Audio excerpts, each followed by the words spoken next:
You can measure photosynthesis and respiration by recording the rate at which oxygen is produced, that's in photosynthesis, or oxygen is consumed in respiration.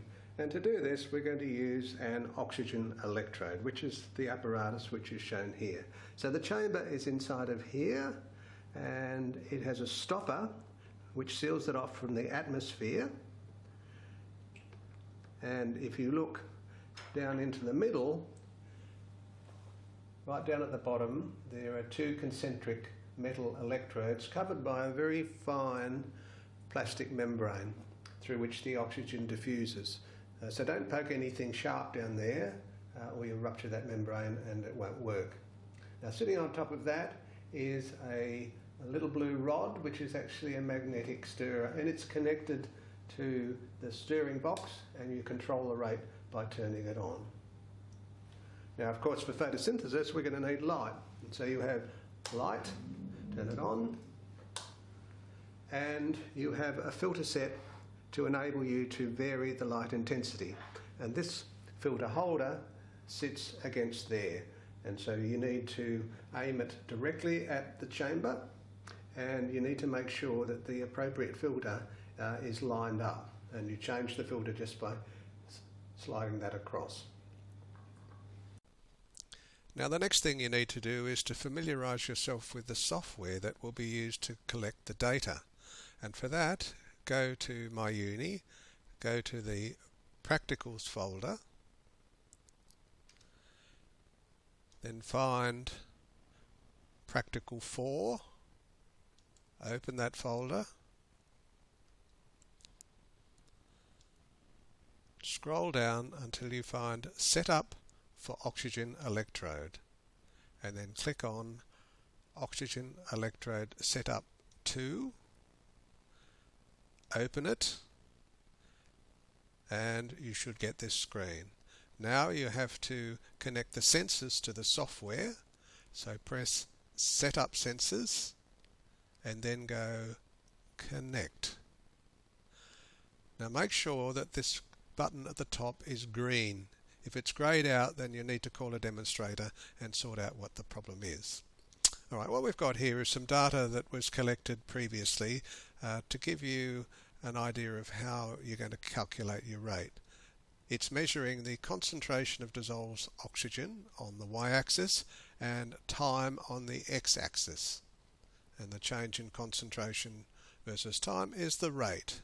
You can see here that the oxygen concentration is increasing, and at this point here something has changed and it's increasing at a slightly slower rate. What you need to do is to calculate the slopes of these lines, which is the rate, and that's quite easy to do. Just grab a bit that you want, select it, and you're interested in the slope of this line. Then go to Analyze, Linear Fit, and it will give you a whole pile of data. But the only data you're interested in is this one here, the slope. Now you can move these boxes around, you can minimize them, or you can delete them.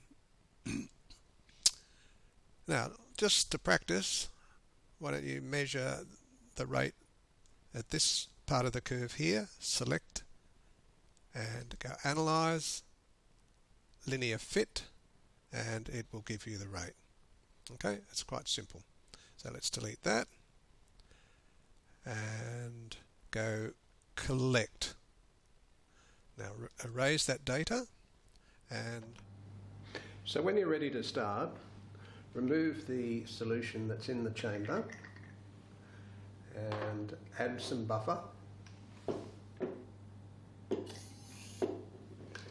then add your tissue,